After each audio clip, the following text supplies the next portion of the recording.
Il y a quelques jours, je t'ai partagé des catégories de messages très puissantes pour faire craquer l'homme que tu veux. Tu peux retrouver cette vidéo directement ici. Tu peux également t'abonner si tu découvres cette chaîne. On parle de relations homme-femme, spécialement pour les femmes de cœur. Et je vais t'apporter un éclairage nouveau, peut-être différent ou un regard approfondi sur tes relations. Donc, abonne-toi sur cette chaîne pour en découvrir un peu plus, voire beaucoup plus, si tu es très motivé. Et dans cette vidéo, ce que je vais te partager, on va prendre le contre-pied. Je vais te montrer des catégories de messages qui sont tout simplement repoussants, qui font fuir les hommes. Le but, c'est pas de dire t'as fait une erreur, la montrer du doigt, oulala, c'est pas bien. Le but, c'est justement d'anticiper les potentielles communications qui sont pas très utiles, qui n'apportent pas de valeur ajoutée à l'interaction et donc qui ne font pas grandir positivement la relation. On commence directement avec cette première catégorie de messages absolument pas séduisante, ce que j'appelle commenter ou bien refaire le match, un peu comme tu sais, les personnes qui aiment le football et qui se retrouvent sur des chaînes comme l'équipe 21, RMC Sport ou des chaînes comme ça, où quand un match est fini, il dure 1h30, ils vont passer plusieurs heures et des fois plusieurs jours à regarder ces chaînes pour expliquer comment on aurait pu mettre un but alors qu'on n'a pas mis un but. Bon, le résultat factuel, c'est qu'il y a eu 0-0, il n'y a pas eu de but. Ils vont regarder pendant plusieurs heures et je dis mais je l'ai fait pendant des longues années quand j'étais adolescent. Et ils vont expliquer pourquoi ils auraient dû faire comme ci ou comme ça, ou la passe qu'ils auraient dû faire à l'autre personne qui était remplaçant. Bref, un truc pas possible qui va prendre des heures, et je comprends la passion encore une fois, qui n'a pas forcément une grande valeur ajoutée puisque tout simplement, factuellement parlant, le match est fini, il y a eu 0-0. Donc plus intéressant de parler de qu'est-ce qu'on a appris, une sorte de feedback si tu veux, positif, constructif, qu'est-ce qu'on a appris en fait justement du fait de ne pas avoir fait telle passe ou de ne pas avoir fait rentrer tel joueur sur le terrain et comment on peut faire mieux la prochaine fois. Eh bien, en fait, ça se traduit très simplement en SMS par des phrases, donc ce que je te propose d'éviter. J'aurais dû, si j'avais su, ça aurait été mieux si, je pensais pas que.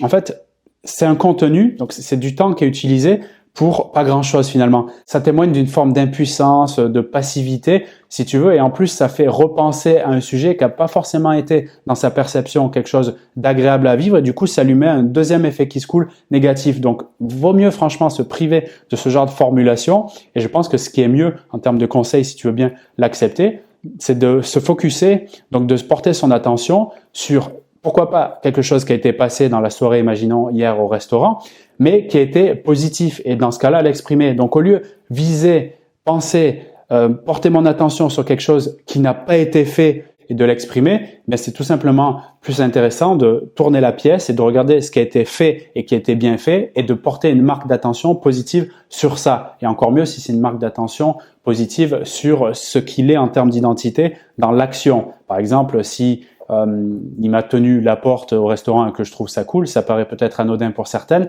mais le simple fait de lui dire, tu vois, j'aime bien quand tu m'as tenu la porte, je trouve que tu es un homme galant, c'est quelque chose qui va le valoriser sur le faire, tenir la porte, et sur l'être, le fait d'être galant. En faisant ça, valorisation de performance et valorisation de l'être. Je te laisse revoir la vidéo précédente si tu veux des détails sur ce sujet ou voir même directement le programme Texto Magique que tu peux retrouver en description de cette vidéo pour savoir comment parler à un homme de façon séduisante et attirante par SMS dans toute situation, même quand il prend de la distance.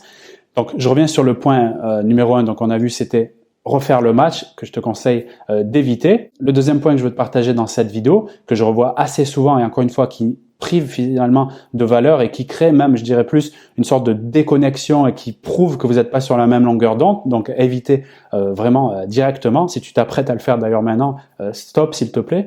C'est de lui faire un reproche déguisé en conseil sauvage. Alors, je vais te le dire d'une autre façon. Peut-être j'ai entendu Vincent me dire, ou d'autres personnes, les reproches et les critiques, surtout par SMS, c'est pas bon, ça nuit à la relation. Du coup, je ne vais pas faire un reproche direct, mais c'est là où je dis c'est déguisé en conseil sauvage, je vais lui dire plutôt ce qu'il devrait faire pour ne pas lui dire ce que j'aime pas qu'il n'a pas fait. Je vais donner un exemple, tu verras, ça sera plus compréhensible. Je peux lui dire pourquoi tu décroches pas au téléphone, ou bien ça serait bien que tu m'appelles de temps en temps. Donc tu vois, le reproche au fond de moi, c'est il m'appelle pas. Ça, c'est le reproche que je formule pas. Et le conseil déguisé, c'est je lui conseille, donc en lui disant, pense à décrocher la prochaine fois. Tu vois, là, je lui donne un conseil sauvage. Il m'a pas sollicité, il m'a pas demandé pour recevoir un conseil quant à quand est-ce qu'on doit s'appeler et de quelle façon. Donc, quand je lui dis pense à décrocher le téléphone, je lui demande quelque part de faire quelque chose, je lui conseille plus précisément. Donc, moi, je me mets à sa place ben j'ouvre mon bouclier, c'est-à-dire que je suis pas considéré, c'est la première étape, je suis pas valorisé sur ce qu'il est en train de se passer chez moi du fait que je n'appelle pas ou que je réponde pas ou que j'envoie pas un SMS. Comment veux-tu, donc avec le bouclier qui s'est mis en place, que j'accède à ta demande? Donc ça fait un effet très négatif, si tu veux, dans ce sens-là. Donc ça serait bien que tu m'appelles un peu, que tu mettes un point d'exclamation qui fait passer un peu sur le côté humour, encore mieux à la limite, ou qu'un point d'interrogation, ça serait mieux que tu m'appelles un peu. Dans tous les cas, on sent l'énergie du ressentiment et du reproche qui est dessous, et c'est l'énergie, je le répète souvent et je le refais encore une fois aujourd'hui parce que c'est un message clé, c'est l'énergie en premier qui va capter avant que ce soit les mots. Je suis désolé si je suis énervé contre quelqu'un pour X raison et qui vient me demander un conseil, que ce soit un ami, une personne de la famille ou autre, c'est l'énervement que j'ai en premier qui va filtrer, si tu veux, le conseil. Et par conséquent, je ne vais pas écouter le conseil parce que je vais avoir ce ressenti. Donc, je dois d'abord travailler sur le ressenti. Donc, ce reproche déguisé en conseil sauvage, tu l'as vu, déconnexion, ça prouve qu'on n'est pas sur la même longueur d'onde, ça n'apporte aucune valeur ajoutée, donc stop. Mieux, l'authenticité, c'est-à-dire passer par une communication qui est claire et directe. Derrière tout reproche se cache un désir.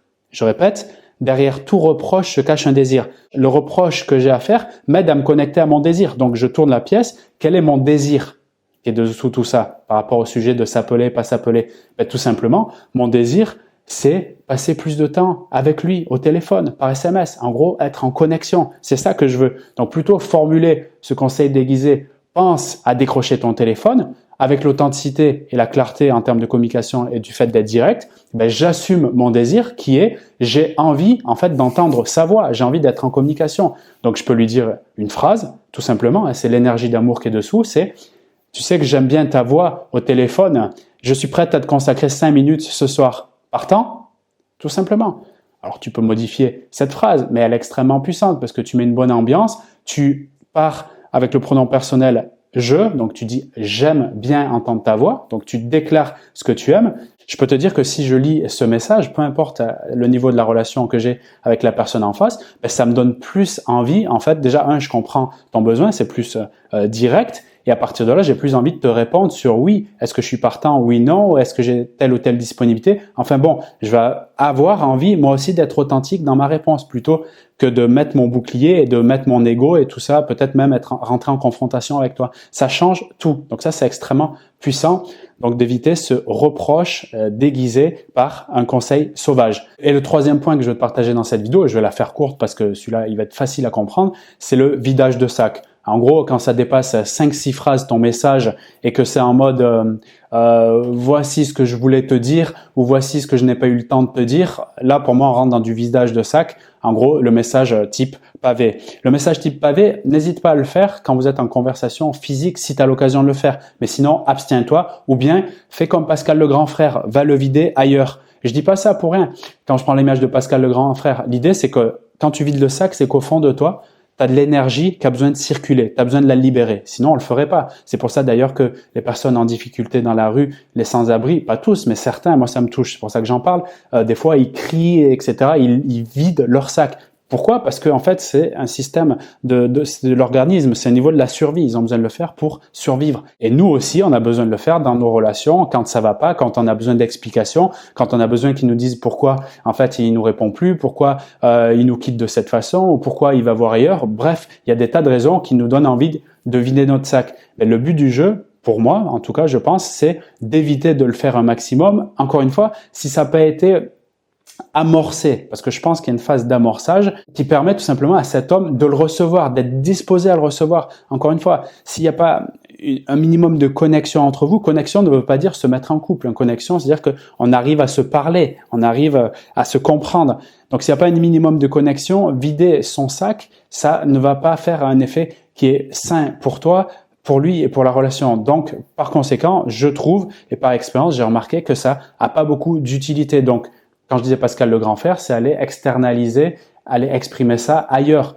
Peut-être par les sports de combat, peut-être aller dans la forêt si ton ennemi à côté de toi, crier, pourquoi pas, aller faire des pompes, j'en sais rien, mais Ou l'écrire aussi. Je sais que certaines passent par l'écriture, c'est pas mal. L'écrire et après prendre un briquet et brûler en disant je me libère de cette énergie. Tu vois, brûler la feuille. Oui, ça peut être un outil très puissant. Donc il y a plein d'outils. Le but dans ce partage-là, c'est de prendre conscience qu'il n'y a pas forcément besoin de lui partager mon ressenti négatif ou ce que j'ai envie de m'expliquer ou ma demande d'explication par SMS. Il n'y a pas besoin de le faire, surtout si c'est rapide après un ressenti négatif, mais plutôt de passer par. Et d'ailleurs, viens le faire en coaching à la limite. Si tu veux partager et vider ton sac, fais-le en coaching. Ça peut être le lieu parfait pour le faire. Moi, je veux bien t'accueillir pour le faire parce que j'ai l'habitude et parce que je pense que ça peut te libérer et je saurais t'écouter de la bonne façon pour que tu puisses justement te sentir mieux après et repartir comme une sorte de renaissance, repartir sur de bonnes bases. Donc, c'est vraiment le meilleur format, je pense, pour le faire. À part si tu veux le faire sur la plage, à la boxe, etc., etc. Mais prends conscience qu'il y a d'autres façons de vider son sac que de lui balancer un pavé pas possible. Donc ça, c'était le troisième point, le vidage de sac à éviter. Le reproche, le point précédent, déguisé en conseil sauvage. Et le point numéro 1 qu'on a vu, c'est de refaire le match comme dans le milieu sportif. Et pas que, il y a d'autres milieux où on refait le match, où on commente le match après qu'il soit terminé. Base-toi plutôt sur des choses positives, exprime-les. Soit dans la valorisation, dans la marque d'attention positive, tu auras toujours ce retour d'une façon ou d'une autre qui arrivera. Voilà. C'est le partage que je voulais te faire. Je te remercie pour ton attention. Si tu as aimé, eh bien, tu peux me le faire savoir par un like. Tu peux partager aux personnes autour de toi si tu penses que ce contenu peut apporter un max de valeur. Abonne-toi si ce n'est pas déjà fait pour avoir un nouvel éclairage sur tes relations sentimentales et clique dans la description de cette vidéo pour recevoir ton programme Texto Magique et découvrir tous les secrets de Texto pour attirer l'homme que tu veux dans tes bras. Pas dans 10 ans, pas dans 20 ans, mais dès ce soir. Je te rejoins dans ce programme et également dans de nouvelles vidéos sur la chaîne YouTube. À très bientôt.